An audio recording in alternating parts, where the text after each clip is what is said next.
Welcome everyone. Thank you for joining us today. I'm Teresa Marantet, CEO and Chief Nursing Officer of the Windsor-Essex County Health Unit. I will now report our current case counts. Today we are reporting 41 new cases of COVID-19 in Windsor and Essex County. 11 are close contacts of confirmed cases. 11 cases are related to outbreaks. 7 are community acquired, and 12 cases are still being investigated. We have had 12,294 cases since last March. 11,553 cases are now resolved, and 405 people are active cases at this time. 53 confirmed cases are currently in the hospital, and 10 people are in ICU. Our community has lost 336 people to COVID. We are reporting an additional 2 deaths today from the community. A woman in her 80s and a gentleman in his 90s have both passed away due to COVID. 216 deaths have occurred among residents and staff in long-term care and retirement homes. There are currently 32 active outbreaks in Windsor and Essex County. 12 are in workplaces, 15 are in long-term care and retirement homes, and there are 5 outbreaks in our hospitals. This week, February 1st to February 7th, marks Eating Disorder Awareness Week. In acknowledgement of this week, we are joining our partners and colleagues at BANA and sharing an important message: be kind to yourself. We have had a difficult time this past year with added stress, isolation, and anxiety due to the pandemic. Think about what you can do for a friend or a family member to lift their spirits or enhance their well-being. And be kind to yourself, like going for a walk or reading a book. To help spread this message, follow BANA on social media, take a picture of yourself being kind to yourself, and share it using hashtag #BeKindToYourself. I will now turn it over to Dr. Wajid Ahmed, our Medical Officer of Health. Good morning and thank you for joining us today. The Opioid and Substance Use Notification System of Windsor-Essex has identified an alert as there have been an increase in the number of overdoses in the region. There were 22 fentanyl-related emergency department visits from January 27th through February 3rd, 2021, and 16 of these 22 cases were overdose-related during this period. All of these opioid overdoses involved fentanyl, and the Windsor-Essex County Health Unit has received confirmation on these substances identified in yesterday's information bulletin and will be releasing this public alert publicly shortly. Members of the community are encouraged to contact the Windsor-Essex County Health Unit if they can provide any additional information related to the cases that can be used to prevent future overdoses. Please communicate this information to partners and our clients and to share this alert to everyone. I also want to remind our residents about these overdoses and to ensure that people who are using substances to be aware of these overdoses and to take appropriate precautions while using these drugs, and to seek help to quit your substance use. Always carry an naloxone for yourself or for your loved ones or for someone who's using the substance with you. If you know someone who needs support, please check on to them during this pandemic, as more and more people living in this pandemic can be in a stressful situation and may resort to using substances in higher quantities. I will now move on to our epidemiological summary for this week. Okay. So just looking at more broadly internationally what's happening around, as we can see that overall cases are declining in every part of the world, significantly than where we were in December and early January. Canada is also on a declining path right now. And looking at the number of deaths, similarly, Canada is starting to show a decline in the overall number of deaths. In some countries, the death rates are still pretty high, and relatively, Canada's death rate is relatively better at this time. Looking specifically in Ontario, we have seen a huge spike, but we are now starting to see a downward trend going down across the province of Ontario.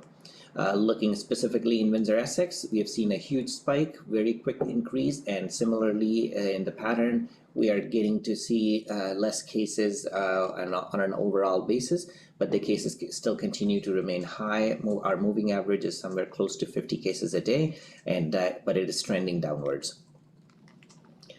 Looking at our 7-day average comparison between Windsor-Essex and Ontario, this is a new slide that we have added. And as you can see, in the province of Ontario have continued to see cases increased in the month of September, October, where Windsor-Essex did relatively well. And then there was a time in November and early December when Windsor-Essex case rates surpassed the provincial average. And then we started to stabilize, but right now we are doing much better than the provincial average at this time. Looking at our cumulative cases and deaths of COVID-19 in Windsor-Essex, we have seen a steep curve, and now we are starting to see some of the flattening of the curve effect as a result of many of these restrictions that came in place during December and January.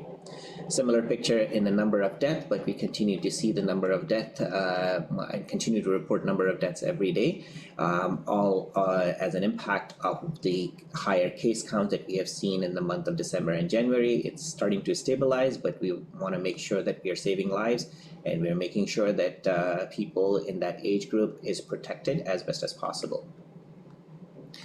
Looking at our overall week by week case rates, and this is the data that we try to look at more broadly in a standardized way.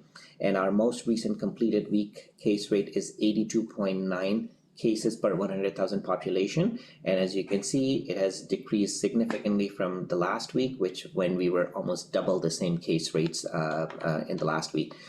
These weeks goes by completed week, and it ends on Sunday. So the impact of this week's cases will be reflected in the next week of next week's epi summary.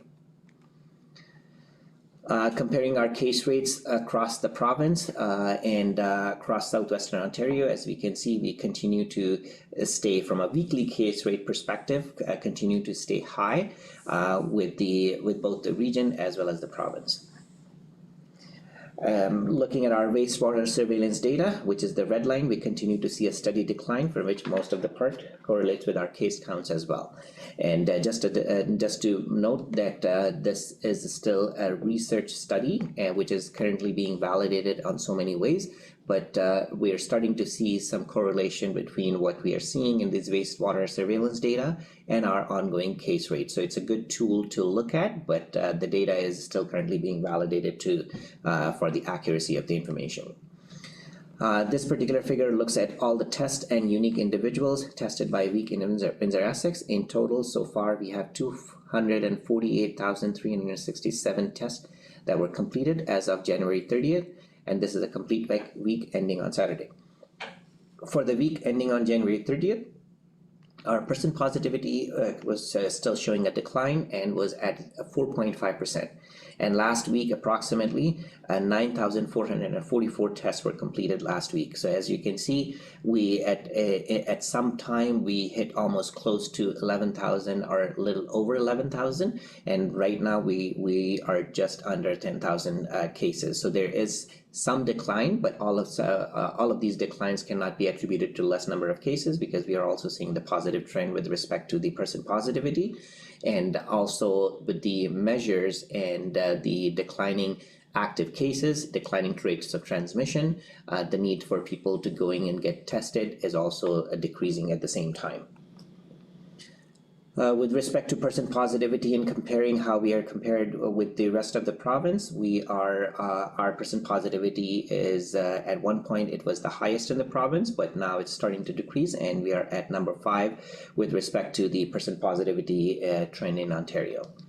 Looking at the percent positivity by age group in our region, and as we have seen among the younger age group, we have seen a huge increase in the percent positivity rate in the month of January, and now we are starting to see that it's coming closer to where the rest of the our cases are, and more significantly how it's trending downwards. Looking at overall cumulative percent positivity by age and sex across Windsor-Essex, this is also a new slide that's added, and it just basically gives you a comparison that overall the percent positivity of COVID-19 and among male is higher than the female, and in certain age group the difference is really increased based on the various reasons of their occupation, their activities, etc. Looking at person positivity by the forward sortation area, so these are the regions where we are seeing the higher person positivity based on the number of tests that were conducted in each of these regions, and the darker the shade, that means the person positivity is higher in that particular region, and pointing out to the fact that maybe there are more active cases, or there may be individuals who are positive higher than the other regions. Looking at the percentage of test results within 1 and 2 days, this is looking at on an average. What we are seeing is approximately 60% of these tests that are being processed. We are receiving the results within 1 day of testing, and so far this has been the highest since the beginning of this pandemic. Within 2 days of testing, we are getting 95% of the test results that are processed and come in. Again, this has also increased significantly compared to last week, and mainly it's because of the number of tests that are conducting, and the pressure on the lab system allowing to get the results in a much faster manner. Comparing our timeline to receive the test results back in the 7-day average, we are pretty much right in the middle of the pack, and doing relatively well. There was a time when we were doing it was taking longer for our region to receive the test results. Similar picture, that if someone who has been tested, and then by the time it's taking to receive their test results, we are also in the middle of the pack. So things are looking relatively stable in our region. Looking at the regional and provincial rates, overall, this is right from the beginning of the pandemic. We continue to be at the second highest regional and provincial rate of COVID-19 across the province, right after Peel. Overall, when we are comparing our case rates by 100,000 people by municipality, no surprises there. Leamington, Kingsville continue to have the most of the highest case rates, partly because of their low population size and higher burden of cases due to the temporary foreign workers, and then followed by Windsor, and then Tecumseh, and the rest of the municipalities. Just looking at the similar data from starting January 1st to present, similar picture. Leamington and Kingsville continue to show the highest rate, followed by City of Windsor. The notable increase would be in Essex, which has shown a higher number of high rates of COVID-19 cases between January to present. And some of that data is reflected in the distribution of cases by municipality. This is an overall picture where majority of the cases are from Windsor, but in the last 30 days, we're seeing similar trend. In last 7 days, 7% of the cases are coming from the town of Essex, which is significant compared to what we were seeing in the past. The age and sex distribution hasn't changed much at all, with the more and more cases, as we're seeing, is now in the last 2 weeks are in the older age group, partly linked to the outbreaks that are in the long-term care home and retirement home. The non-epi cases, or the community transmission rates, as we can see, it has changed throughout the course of the pandemic. We have seen a huge spike in the community transmission late October, early November, and then it's starting to see a decline. So right now we are hovering around 20%, which is still high, and we want to make sure that we can reduce the community transmission as much as possible. Looking at our exposure history by reported date, and this is just a snapshot starting from January to look at what's happening. And we have seen in the month of, or the early time period of January, significant amount of community spread cases coming from everywhere, community spread, household contacts, close contacts, outbreak related. So it was coming from every direction, but now we're starting to see a trend which is more in the household contact or close contact group that are showing the most of the burden of cases. When it comes to the acquisition sources by municipality, again, the data is from January to present. We're seeing pretty much similar picture with more cases coming from household contact and some coming from community. So, for example, when we're looking at the Kingsville, there are more outbreak related, which is linked to the farms, similar to Leamington, more outbreak related cases linked to the farm outbreaks. But the rest of the cases, majority is coming from the household contact in almost all of the in all of the municipalities. Looking at the number of active outbreaks, so things are getting better as we are seeing and noticing with our case counts. Similarly, the outbreaks are being rescinded in many of the workplaces as well as in the long-term care home. Our hospitalization and ICU rates are also declining, moving in the right direction, with our average cases coming down. The new admissions related to COVID from November to present is also declining, which is a good sign, and we want to make sure that we keep it that way. Acute inpatient occupancy, this includes not only just COVID cases, but all the cases that require hospitalization. And so our capacity still is significantly at a higher rate. And we also have to acknowledge that there are some floors in the hospitals that are currently in outbreak as well. Similar picture in ICU capacity. It is starting to improve. The ICU capacity, adult ICU capacity was close to 80%, and now it's getting better, coming closer to 50% mark. And similarly, the vented bed capacity has seen some fluctuations going up and down. So overall, majority of the cases are resolved. There are still roughly 2.3% of the people who are isolating at this time, which is close to 400 cases that are currently active at this time. And unfortunately, we lost 2.7% of our population to COVID. So this is a data that that is showing that the date of deaths since September to present. Even though when we report the number of deaths every day, that doesn't necessarily mean that the death happened yesterday or is just a 24-hour summary. Sometimes we receive the result late, then at a later date after the death already happened. So this particular graph shows you day-to-day variation in terms of when someone died based on their date of death. Breaking it down by deaths by age and sex, more female lost their lives as a result of COVID, and then the highest proportion of death is in individuals that are 80 plus, and we can see the gradient effect, followed by the age group between 70 to 79, and then 60 to 69, and the rest under 60 age group is just constitute just 4% of our overall cases in our community. So our case fatality rate in the long-term care home and retirement home is lower than what the provincial average is, but our overall Windsor-Essex case fatality rate is higher in the compared to the province.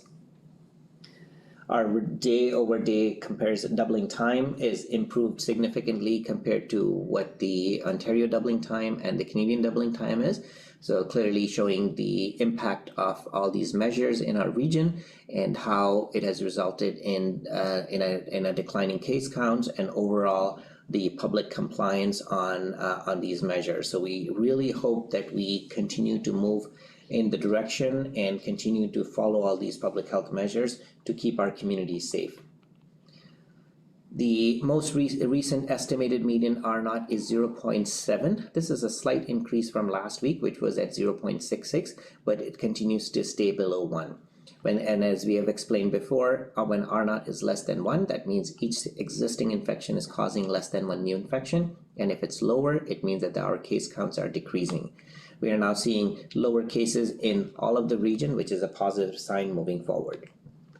So in summary, our case rates continue to decline. Our acquisition sources now switching more towards the household contacts and close contacts, with some outbreaks related and also the community transmission. We're still seeing a significant proportion of community transmission in our region. The COVID-related hospitalization are declining in the region, and the number of outbreaks are also declining. Our day-over-day doubling time is relatively better than the province and also Canada, and our effective is still less than 1, indicating a decrease in the transmission across Windsor-Essex. Thank you. We'll now take questions from the media. Today we'll start with CTV.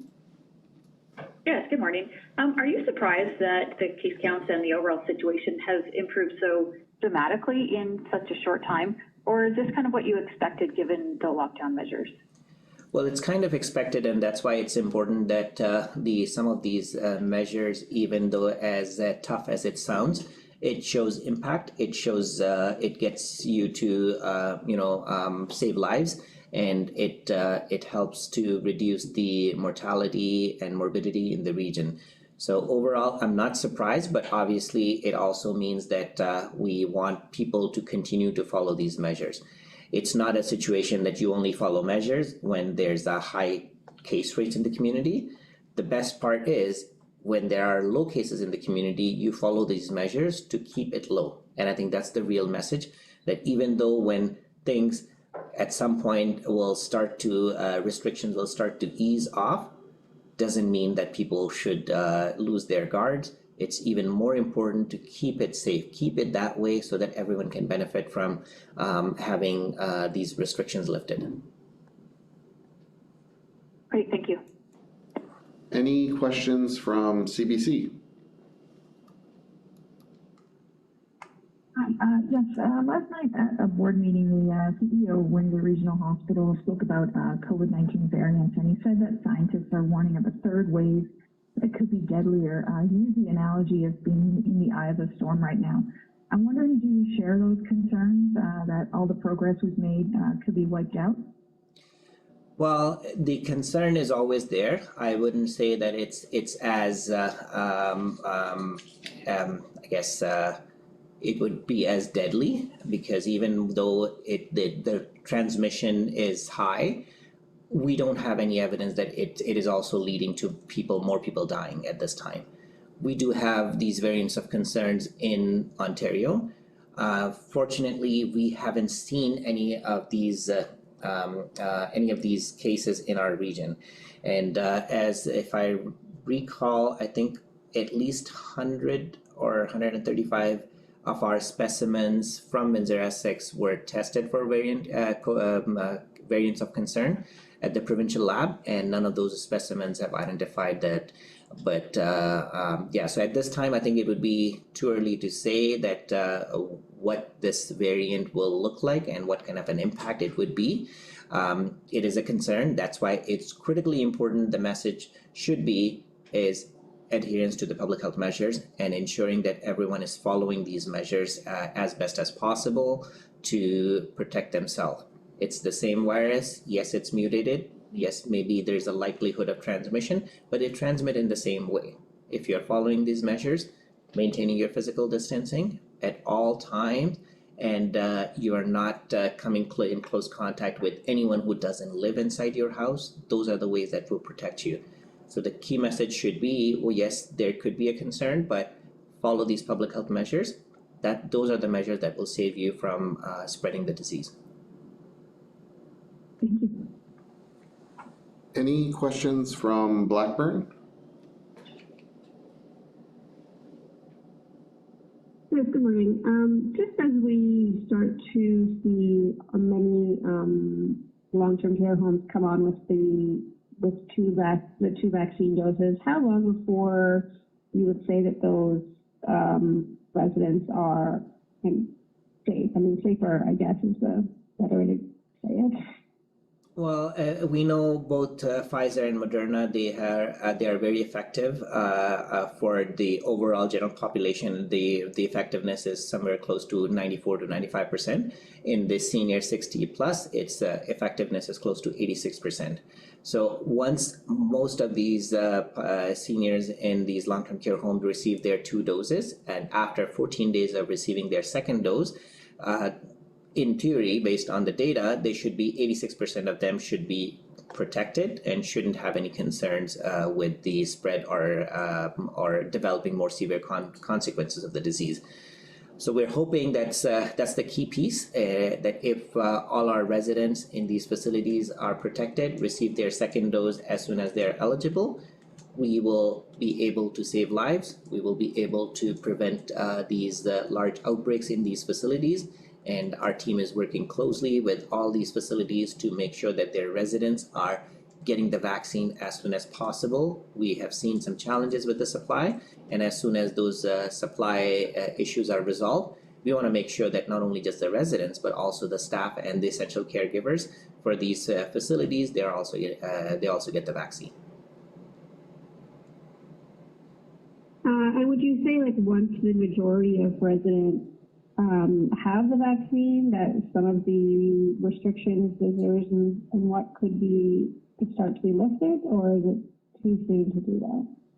I don't think that it would be tied to just the residents. I think we'll have to look at the overall community, because we have people dying in the community as well. So even when Teresa reported 2 deaths today, they are from the community. So it's not just the long-term care home that we are talking about, it's everywhere.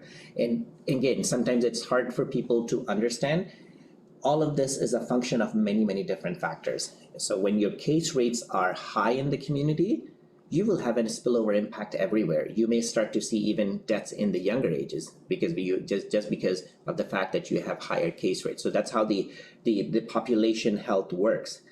It's all about the numbers, that how you are looking at all of these numbers and what kind of an impact it has in the community. As an individual, maybe I would say that, yeah, my personal risk would be low, but as a community, my risk would be high.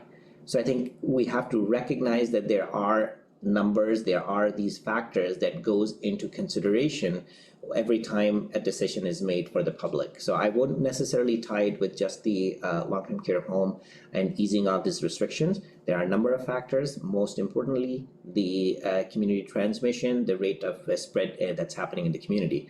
But we have an easy solution. People just need to follow the public health measures. We have seen just right now that how quickly we are able to bring the case rates down. If people just follow those measures, we should be able to continue to ease these restrictions and still keep everyone safe. So I should have been more specific there. I meant kind of restrictions within the long-term care homes. I mean, I know there's some people who, probably haven't seen their grandparents in a year, who would love to go and see them. When is it safe for, potentially, once those individuals have their vaccine, would it be safe to start lifting some visitor restrictions in long-term care homes and things like that? Okay, so my apologies. So your restrictions are more focused just on the long-term care homes. Yeah, I would imagine that, but I think still there's a lot of effort that is being put forward to keep these facilities safe. I would expect that once you start to see that these facilities are protected, and also when we are talking about essential caregivers, so those are some of them are visiting their loved ones regularly, so they need to be vaccinated as well. So we want to make sure that we're doing everything to prevent another reintroduction of the case in the facility. So anyone who's coming to visit these people, I think there has to be a certain level of precautions that needs to be in place. But I would expect that some of these restrictions may be looked at to see how we can balance the risk, as well as allow families to be reunited and continue to see their loved ones. Thank you. Any questions from the Windsor Star? Yes, good morning, Doctor. Good morning, Teresa. Doctor, is testing for the variant ongoing with local specimens, or was it sort of a batch of 100, 130 random samples? Well, it's a batch, and every day they pick some random sample that are positive and send them for testing, or testing that's directed by based on the investigation. So if we are seeing some concerns about a travel-related positive case that we want to get them tested for variant, we can order that. Right now, the lab capacity to test for variants, it takes time. So it's a 2-step process. First, they have to screen the specimen to see if there is any variant. It's a lengthy process. And then once the screening shows that there is some variants exist, then it's sent for further testing to identify which specific changes or the genomic sequence that we are concerned about. So it's a 2-step process. It's a pretty lengthy process. So right now it's done based on the samples only. It's not that all the specimens that are being tested here is being tested at this time for any variants. What would prompt the local health unit to send specimens away? Would it be if you suddenly saw another surge in cases, or do you plan on having random specimens tested just for surveillance?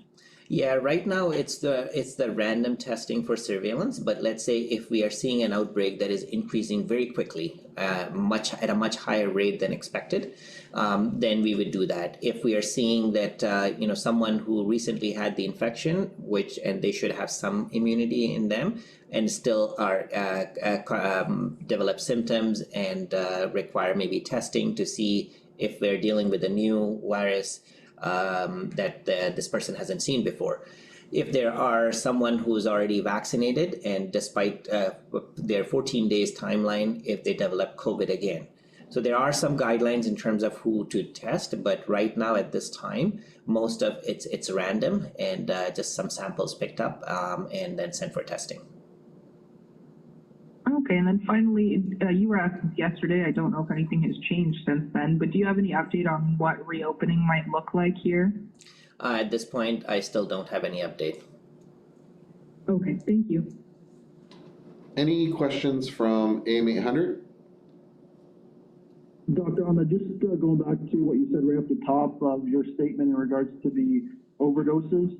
I believe, just looking here back at our story, another issue warning was sent out between January 18th and the 20th, and like you just said, another one. How alarming is this?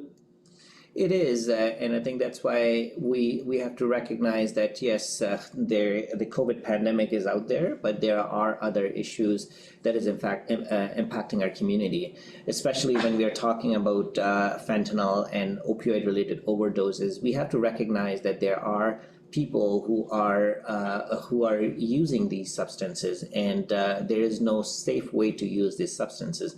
And in the lockdown and in this type of pandemic, the supply of where these substances are coming from could be tainted, could be an unusual dealer, or people may be stressed out so much that they're using more than they should. So there are a number of factors that also goes behind the scene, and credit to all these agencies that are working day and night with people who are struggling with their addiction and substance misuse. They are trying their best to provide that support that they need in this pandemic time, and but it is a concern. People need to be aware. People need to make sure that they are carrying naloxone, not only just for themselves, but maybe for their partner or for their loved ones if they use substances. I'm guessing this puts an added stress on the healthcare system for hospitals. Absolutely, and everything that's going to the result in any type of healthcare needs that has an impact. And just like we said, that even though COVID-related hospitalization is decreasing, if you looked at my slide, I still said that the capacity is still close to 90%. So there are other health issues that continues to happen irrespective of this pandemic, what we are dealing with. But then on top of that, if you start to see more admissions or more emergency department visit as a result of opioid-related overdoses, that's added stress on the system for sure. And then one final one for Teresa in regards to this topic as well. Teresa, we spoke back in November, just looking to see if there's any updates in regards to the safe consumption site. So we are moving, that's a good question. We are moving forward with the search for a safe consumption site. I believe that we updated our board and also the media about the unsuccessful interest through existing avenues. So we are going to move forward and do a search on our own, and then bring in real estate professionals to move forward. So it's moving along because, as you know, it's a necessary step for the application. And so we will be looking at specific sites in the downtown area, and then bringing that forward to our board, to the committee, and also moving forward with the community engagement part of it, which is very, very important. So it's not moving as quickly as we'd like, but it is moving forward, and we do have people dedicated to working on this. Just one question, maybe I'm getting a little confused on my end here. Would the health unit be operating this, or would it be an outside party? So the health unit's submitting the application, but we're hoping to bring in partners and be able to operate it, either have another partner or interested healthcare providers from other agencies. But we will lead the application process and likely operate it in conjunction with other partners. Thank you. Any further questions from CTV? No, thank you. CBC? Blackburn? No, thank you.